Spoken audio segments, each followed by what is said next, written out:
C.H. Spurgeon preached this message on August 22, 1858, at the Music Hall of the Royal Surrey Gardens. It is entitled, As Thy Days, So Shall Thy Strength Be. The text is found in Deuteronomy chapter 33 and verse 25. As thy days, so shall thy strength be. Beloved, it seems a sad thing that every day must die and be followed by a night. When we have seen the hills clad with verdure to their summit, and the seas laving their base with a silver glory, when we have stretched our eye far away and have seen the widening prospect full of loveliness and beauty, we have felt sad that the sunlight should ever set upon such a scene, and that so much beauty should be shrouded in the oblivion of darkness. But how much reason have we to bless God for nights? For if it were not for nights, how much of beauty never would be discovered? Never should I have considered the heavens, the work of thy fingers, O my God, if thou hadst not first covered the sun with a thick mantle of darkness. The moon and the stars which thou hast ordained had never been bright in mine eyes, if thou hadst not hidden the light of the sun, and bidden him retire within the curtains of the west. Night seems to be the great friend to the stars. They must be all unseen by eyes of men, were they not set in the foil of darkness. It is even so with winter. We might feel sad that all the flowers of summer must die, and all the fruits of autumn must be gathered into their storehouse, that every tree must be stripped, and that all the fields must lose their fair flowers. But were it not for winter, we should never see the glistening crystals of the snow. We should never behold the beauteous festoons of the icicles that hang from the eaves. Much of God's marvelous miracles of hoar frost must have been hidden from us, if it had not been for the chill of winter, which, when it robs us of one beauty, gives us another. When it takes away the emerald of verdure, it gives us the diamond of ice. When it casts from us the bright rubies of the flowers, it gives us the fair white ermine of snow. Well now, translate those two ideas, and you will see why it is that even our sin, our lost and ruined estate, has been made the means in the hand of God of manifesting to us the excellencies of his character. My dear friends, if you and I had been without trouble, we never could have had such a promise as this given to us. As thy days, so shall thy strength be. It is our weakness that has made room for God to give us such a promise as this. Our sins make room for a Savior. Our frailties make room for the Holy Spirit to correct them. All our wanderings make room for the Good Shepherd, that he may seek us and bring us back. We do not love nights, but we do love stars. We do not love weakness, but we do bless God for the promise that is to sustain us in our weakness. We do not admire winter, but we do admire the glittering snow. We must shudder at our own trembling weakness, but we still do bless God that we are weak, because it makes room for the display of his own invincible strength in fulfilling such a promise as this. In addressing you this morning, I shall first have to notice the self-weakness which is implied in our text. Secondly, I shall come to the great promise of the text, and then I shall try and draw one or two inferences from it ere I conclude. First, the self-weakness hinted at in the text. To keep to my figure, if this promise be like a star, you know there is no seeing the stars in the daytime when we stand here upon the upper land. We must go down a deep well, and then we shall be able to discover them. Now, beloved, as this is daytime with our hearts, it will be necessary for us to go down the deep well of old recollections of our past trials and troubles. We must first get a good fair idea of the great depth of our own weakness, before we shall be able to behold the brightness of this rich and exceeding precious promise. A self-sufficient man can no more understand this promise than a coal-heaver can understand Greek. He has never been in a position in which to understand it. He has never learned his own need of another's strength, and therefore he cannot possibly understand the value of a promise which consists in giving to us a strength beyond our own. Let us for a few minutes consider our own weakness. Ye children of God, have ye not proved your own weakness in the day of duty? The Lord has spoken to you, and he has said, Son of man, run and do such and such a thing which I bid thee. And you have gone to do it. But as you have been upon your way, a sense of great responsibility has bowed you down, and you have been ready to turn back even at the outset, and to cry, "Send by whomsoever thou wilt send, but not by me."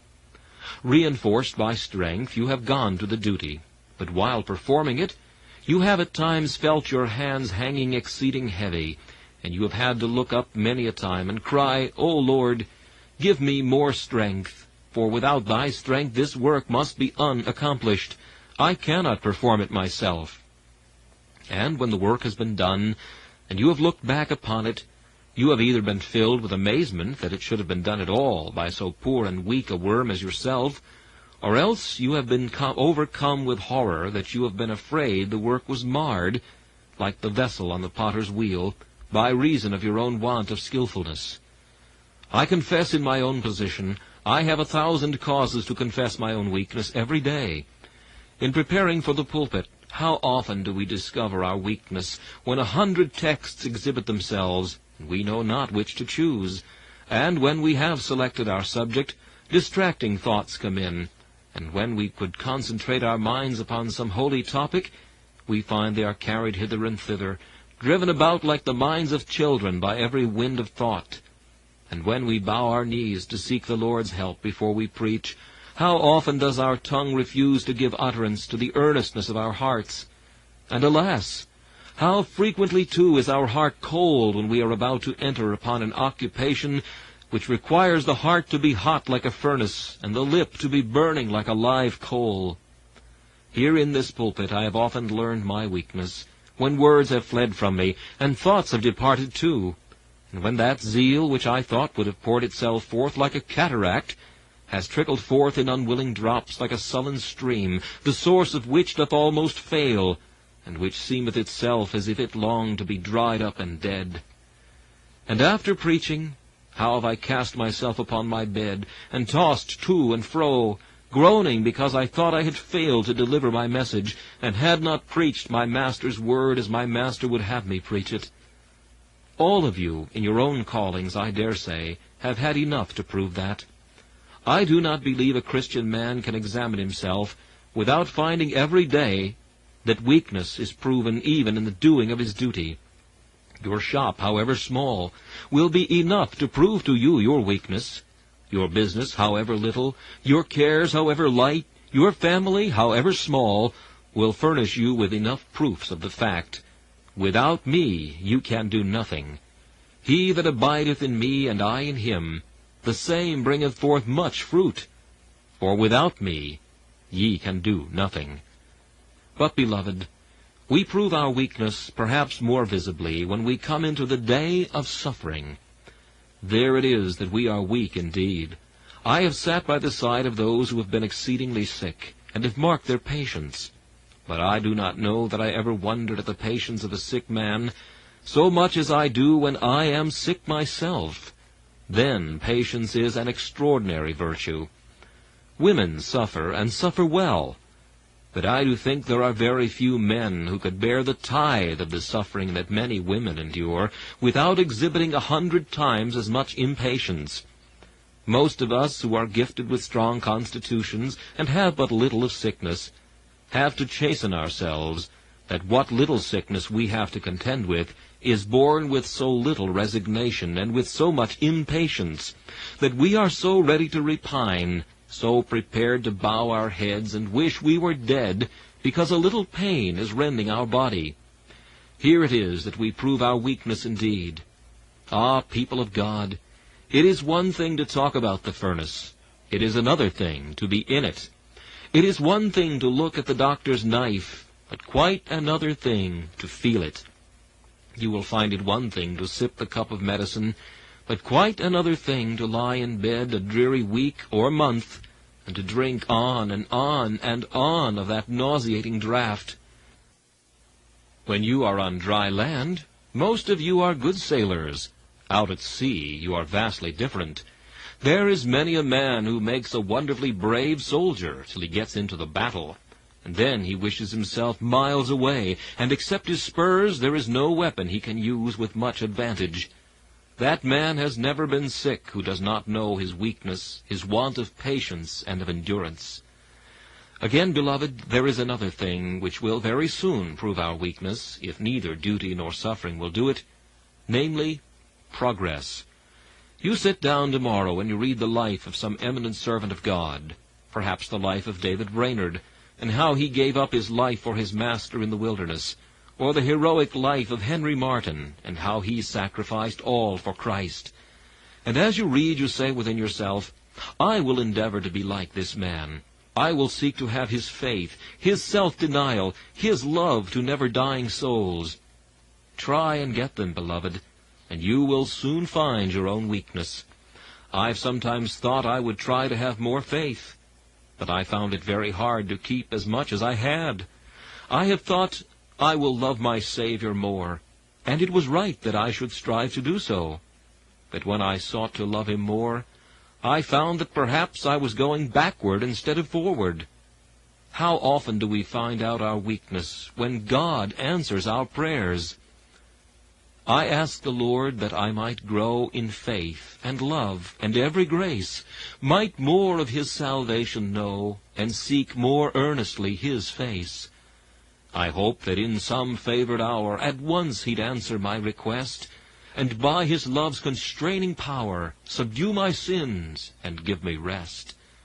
Instead of this, he made me feel the hidden evils of my heart, and let the angry power of hell assault my soul in every part. Lord, why is this? I trembling cried. Wilt thou pursue thy worm to death? 'Tis in this way, the Lord replied, I answer prayer for grace and faith. That is, the Lord helps us to grow downward when we are only thinking about growing upward. Let any of you try to grow in grace and seek to run the heavenly race and make a little progress, and you will soon find in such a slippery road as that which we have to travel that it is very hard to go one step forward, though remarkably easy to go a great many steps backward. If neither of these three things will prove thy weakness, Christian, I will advise thee to try another. See what thou art in temptation. I have seen a tree in the forest that seemed to stand fast like a rock. I have stood beneath its wide-spreading branches, and have thought to shake its trunk to see if I could, but it stood immovable. The sun shone upon it, and the rain descended, and many a winter's frost sprinkled its boughs with snow, but still it stood fast and firm. But one night there came a howling wind which swept through the forest, and the tree that seemed to stand so fast lay stretched along the ground, its gaunt arms which once were lifted up to heaven lying helplessly broken, and the trunk snapped in twain. And so have I seen many a professor strong and mighty, and nothing seemed to move him. But I have seen the wind of persecution and temptation come against him, and I have heard him creak with murmuring, and at last have seen him break in apostasy. And he is lain along the ground, a mournful specimen of what every man must become, who maketh not the Lord his strength, and who relieth not upon the Most High. Ah, says one, I do not believe I could be tempted to sin. My friend, it depends upon what kind of temptation it should be. There are many of us here who could not be tempted to drunkenness, and others who could not be tempted to lust. If the devil should set before some of you cups of the richest wines that ever came from the vintages of Burgundy or of Xerez, you would not care for them. If you did but sip them, it would suffice you. It would be in vain to tempt you with a drunkard's song. Nothing could induce you to lose your equilibrium by intoxicating liquors. But perhaps you are the very man whom a temptation of lust might overthrow, while there be other men whom neither lust nor wine can overcome, who may be led by a prospect of profit into that which is dishonest, and others again whom neither profit nor lust nor wine would turn aside, may be overthrown by anger or envy or malice. We have all our tender points. When Thetis dipped Achilles in the Styx, you remember she held him by the heel. He was made invulnerable wherever the water touched him, but his heel, not being covered with the water, was vulnerable. And there Paris shot his arrow, and he died. It is even so with us. We may think that we are covered with virtue till we are totally invulnerable, but we have a heel somewhere. There is a place where the arrow of the devil can make way. Hence the absolute necessity of taking to ourselves the whole armor of God, so that there may not be a solitary joint in the harness that shall be unprotected against the arrows of the devil. Satan is very crafty. He knows the ins and outs of manhood. There is many an old castle that has stood against every attack, but at last some traitor from within has gone without and said, I know an old deserted passage, a subterranean back way that has not been used for many a day.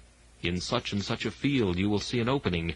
Clear away a heap of stones there, and I will lead you down the passage. You will then come to an old door of which I have the key, and I can let you in. And so by a back way I can lead you into the very heart of the citadel, which you may then easily capture. It is so with Satan. Man knoweth not himself so well as Satan knows him. There are back ways and subterranean passages into man's heart which the devil doth well understand, and he who thinketh that he is safe, let him take heed lest he fall. That is not a bad hymn of Dr. Watts after all, where he tells us that Samson was very strong while he wore his hair, but Samson, when his hair was lost, met the Philistines to his cost, shook his vain limbs with vast surprise, made feeble fight, and lost his eyes. The reason was because there was a back way into Samson's heart. The Philistines could not overcome him. Heaps upon heaps, with the jawbone of an ass have I slain 1,000 men. Come on, Philistines, he will rend you in pieces as he did the young lion. Bind him with green withes, and he will snap them as tow. Weave his locks with a weaver's beam, and he will carry away loom and all, and go out like a giant refreshed with new wine.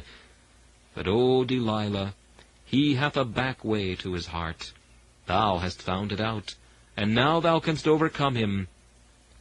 Tremble, for ye may yet be overcome. Ye are as weak as water, if God shall leave you alone. Now, I think if we have well surveyed these different points of our moral standing on earth, every child of God will be ready to confess that he is weak. I imagine there may be some of you ready to say, Sir, I am nothing. Then I shall reply, Ah, you are a young Christian. There will be others of you who will say, Sir, I am less than nothing.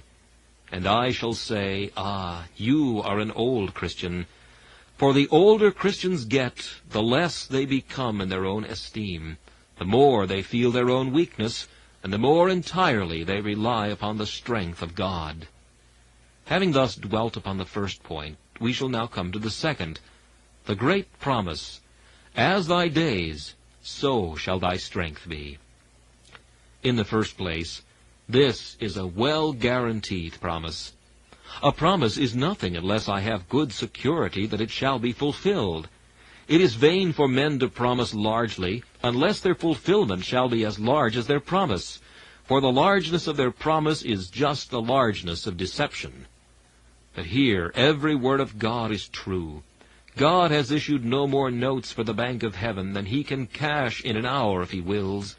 There is enough bullion in the vaults of omnipotence to pay off every bill that ever shall be drawn by the faith of man or the promises of God.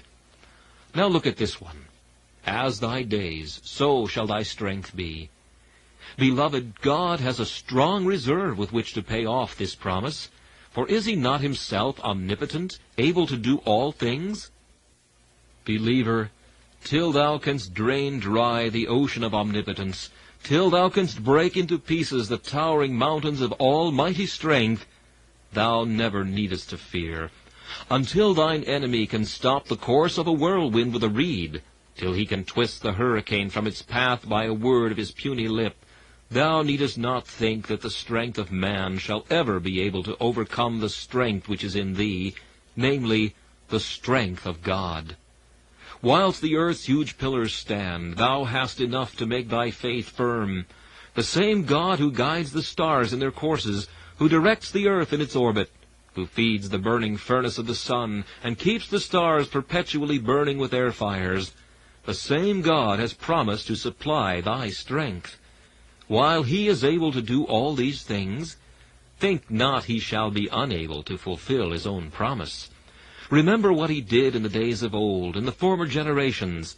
Remember how he spake, and it was done, how he commanded, and it stood fast. Do you not see him in the black eternity? When there was nothing but grim darkness, there he stood, the mighty artificer. Upon the anvil there he cast a hot mass of flame, and hammering it with his own ponderous arm, each spark that flew from it made a world. There those sparks are glittering now, the offspring of the anvil of the eternal purposes, and the hammer of his own majestic might. And shall he that created the world grow weary? Shall he fail? Shall he break his promises for want of strength? He hangeth the world upon nothing. He fixed the pillars of heaven in silver sockets of light. And there he hung the golden lamps, the sun and the moon. And shall he that did all this be unable to support his children? Shall he be unfaithful to his word for want of power in his arm, or strength in his will? Remember again, thy God, who has promised to be thy strength, is the God who upholdeth all things by the power of his hand. Who feedeth the ravens? Who supplies the lions? Doth not he do it? And how? He openeth his hand, and supplieth the want of every living thing. He has to do nothing more than simply to open his hand. Who is it that restrains the tempest? Doth not he say that he rides upon the wings of the wind, that he maketh the clouds his chariots, and holds the water in the hollow of his hand? Shall he fail thee? When he has put such a promise as this on record, shalt thou for a moment indulge the thought that he has outpromised himself, and gone beyond his power to fulfill? Ah, no. Who was it that cut Rahab in pieces, and wounded the dragon? Who divided the Red Sea, and made the waters thereof stand upright as a heap? Who led the people through the wilderness? Who was it that did cast Pharaoh into the depths of the sea, his chosen captains also in the depth of the Red Sea? Who rained fire and brimstone out of heaven upon Sodom and Gomorrah? Who chased the Canaanite with the hornet, and made a way of escape for his people Israel? Who was it that brought them again from their captivity, and did settle them again in their own land? Who is he that hath put down kings, yea, and slew mighty kings, that he might make room for his people, wherein they might dwell in a quiet habitation? Hath not the Lord done it? And is his arm shortened that he cannot save? Or is his ear heavy that he cannot hear? O thou who art my God and my strength, I can believe that this promise shall be fulfilled, for the boundless reservoir of thy grace can never be exhausted, and the unlimitable storehouse of thy strength can never be emptied or rifled by the enemy. It is, then, a well-guaranteed promise. But now I want you to notice it is a limited promise. What, says one, limited? Why, it says, as thy days, so shall thy strength be. Aye, it is limited. I know it is unlimited in our troubles, but still it is limited. First it says our strength shall be as our days are. It does not say our strength is to be as our desires are. Oh, how often have we thought, how I wish I were as strong as so-and-so, one who had a great deal of faith. Ah, but then you would have rather more faith than you wanted, and what would be the good of that? It would be like the manna that the children of Israel had. If they did not eat it in the day, it bred worms and stank. Still, says one, if I had faith like so-and-so, I think I should do wonders. Yes, but you would get the glory of them. That is why God does not let you have the faith, because he does not want you to do wonders. That is reserved for God, not for you. He only doeth wondrous things. Once more, it does not say, our strength shall be as our fears. God often leaves us to shift alone with our fears, never with our troubles. Many of God's people have a manufactory at the back of their houses in which they manufacture troubles. And homemade troubles, like other homemade things, last a very long while, and generally fit very comfortably. Troubles of God's sending are always suitable, the right sort for our backs, but those that we make are of the wrong sort, and they always last us longer than God's. I have known an old lady sit and fret because she believed she should die in a workhouse, and she wanted God to give her grace accordingly. But what would have been the good of that?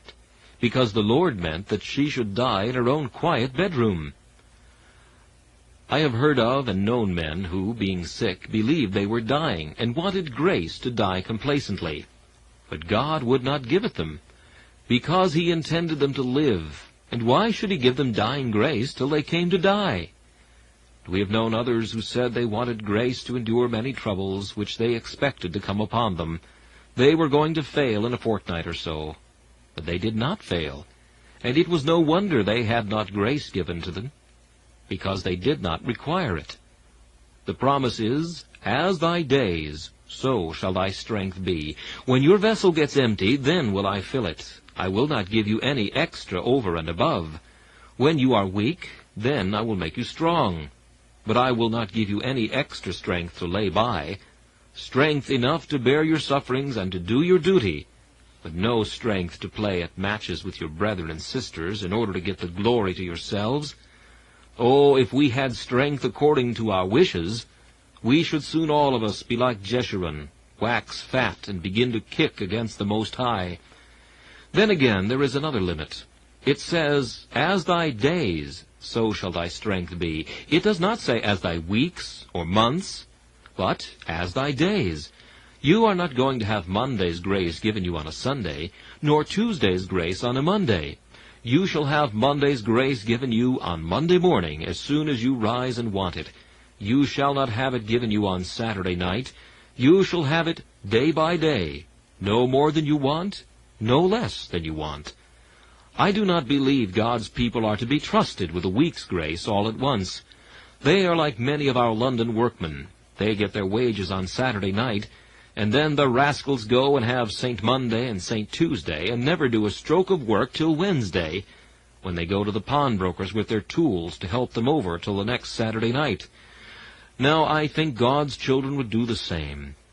If they had grace given them on Saturday to last them all through the week, I question whether the devil would not get a good deal of it, whether they would not be pawning some of their old evidences before the week was out, in order to live upon them, spending all their grace on Monday and Tuesday, spending very much of their strength in indulging in pride and boasting, instead of walking humbly with their God.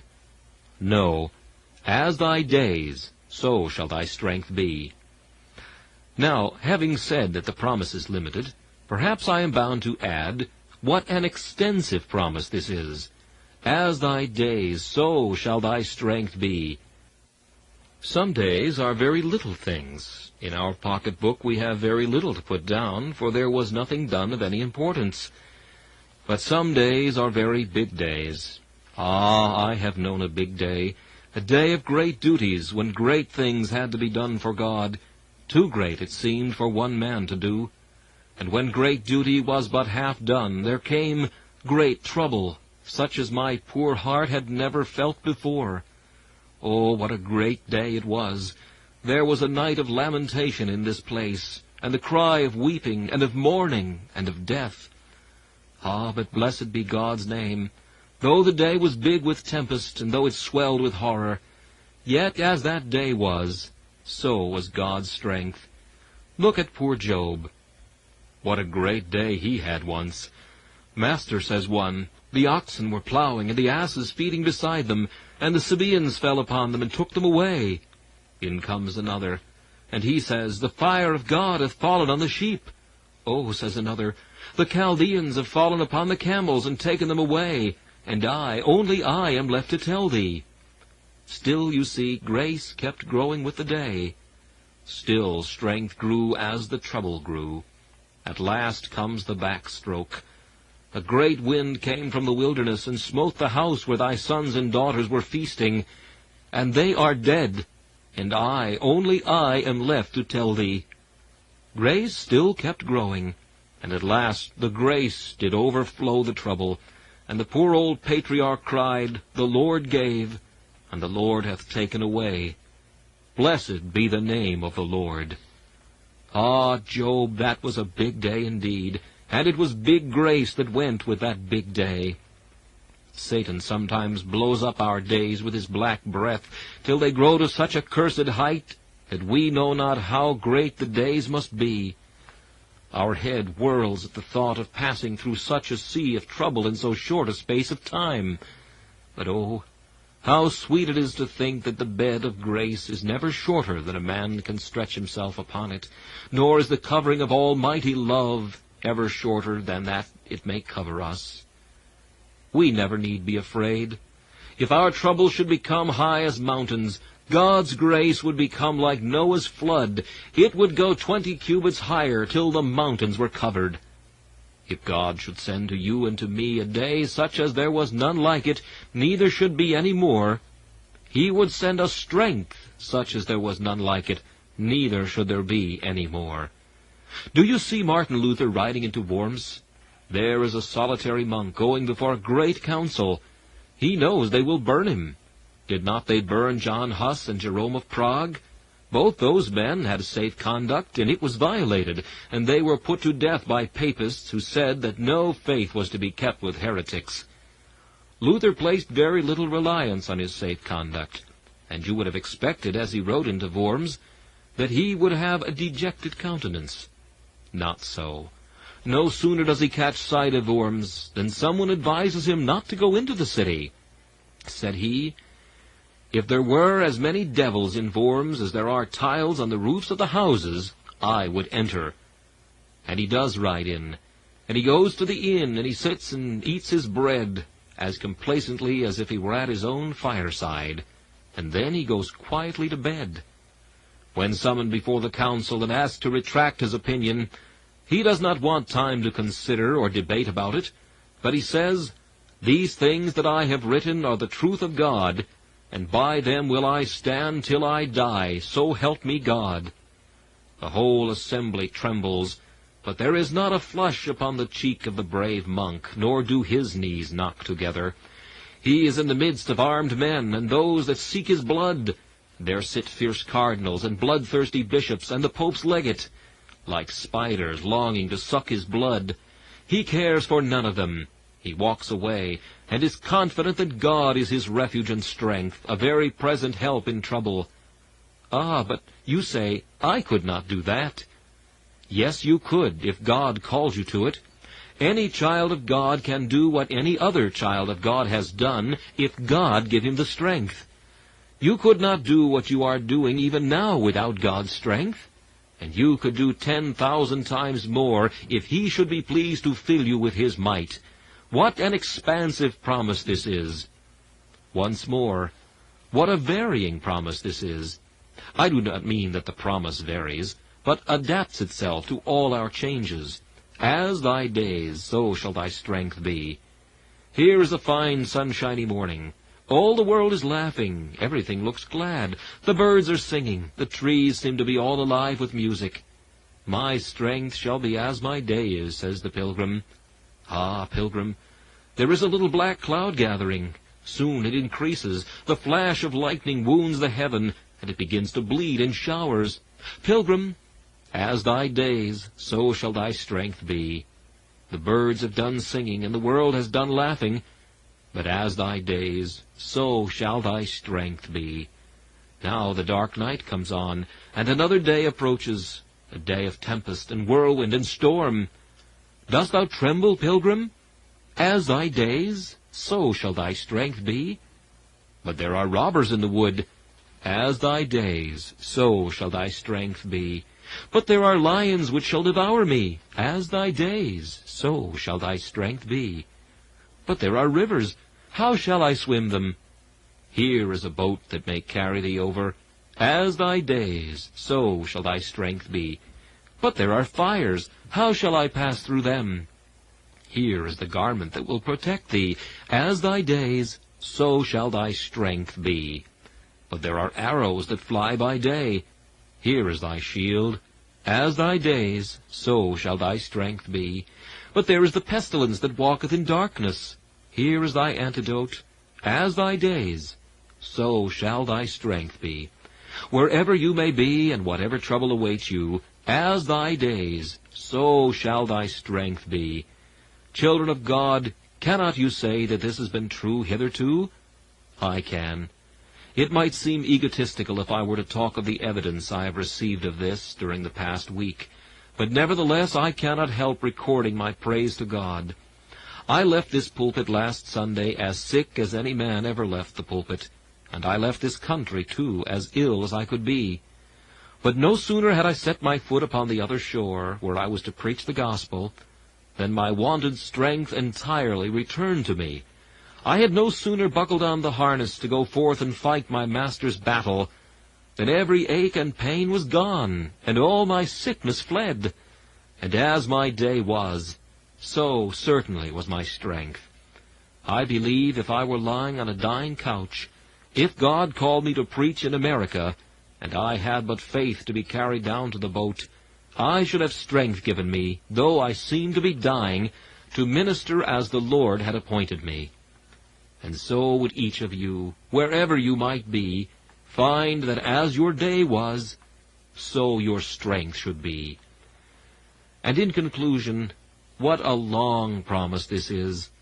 You may live till you are never so old, but this promise will outlive you. When thou comest into the depths of the river Jordan, as thy days, so shall thy strength be. Thou shalt have confidence to face the last grim tyrant, and grace to smile even in the jaws of the grave. And when thou shalt rise again in the terrible morning of the resurrection, as thy days, so shall thy strength be. Though the earth be reeling with dismay, thou shalt know no fear. Though the heavens are tottering with confusion, thou shalt know no trouble. As thy days, so shall thy strength be. And when thou shalt see God face to face, though thy weakness were enough to make thee die, thou shalt have strength enough to bear the beatific vision. Thou shalt see him face to face, and thou shalt live. Thou shalt lie in the bosom of thy God, immortalized and made full of strength. Thou shalt be able to bear even the brightness of the Most High. What inference shall I draw except this? Children of the living God, be rid of your doubts, be rid of your trouble and your fear. Young Christians, do not be afraid to set forth on the heavenly race. You bashful Christians that, like Nicodemus, are ashamed to come out and make an open profession, don't be afraid. As your day is, so shall your strength be. Why need you fear? You are afraid of disgracing your profession. You shall not. Your day shall never be more troublesome or more full of temptation than your strength shall be full of deliverance.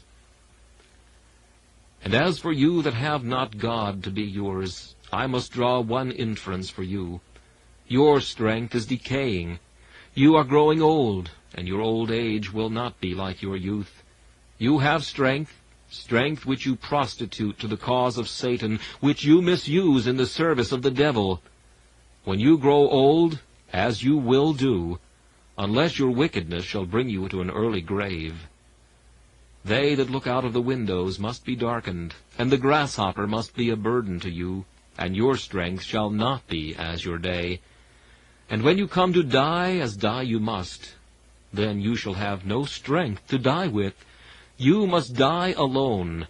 You must hear yon iron gates creak on their hinges, and no guardian angel to comfort you as you go through the dreary vault. And you must stand at God's great bar at the day of resurrection, and no one to strengthen you there. How will your cheek blanch with terror? How will your soul be affrighted with horror when you shall hear it said, "Depart, ye cursed, into everlasting fire in hell, prepared for the devil and his angels." You have no such promise as this to cheer you onward, but you have this to drive you to despair. Your days shall become heavier, but your strength shall become lighter. Your sorrows shall be multiplied, and your joys shall be diminished. Your days shall shorten, and your nights shall lengthen. Your summer shall become dimmer, and your winter shall become blacker. All your hopes shall die, and your fears shall live. You shall reap the harvest of your sins in the dreadful vintage of eternal wrath. May God give us all grace, so that when days and years are past, we all may meet in heaven. There are some people here that I've seen a great many times, and I thought they would have been converted before now. I ask them one question, and it is this: what will you do in the swellings of Jordan, when death shall get hold upon you? What will you do then? May God help you to answer, and prepare to meet him. This message, As Thy Days, So Shall Thy Strength Be, was preached by Charles Spurgeon on August 22, 1858.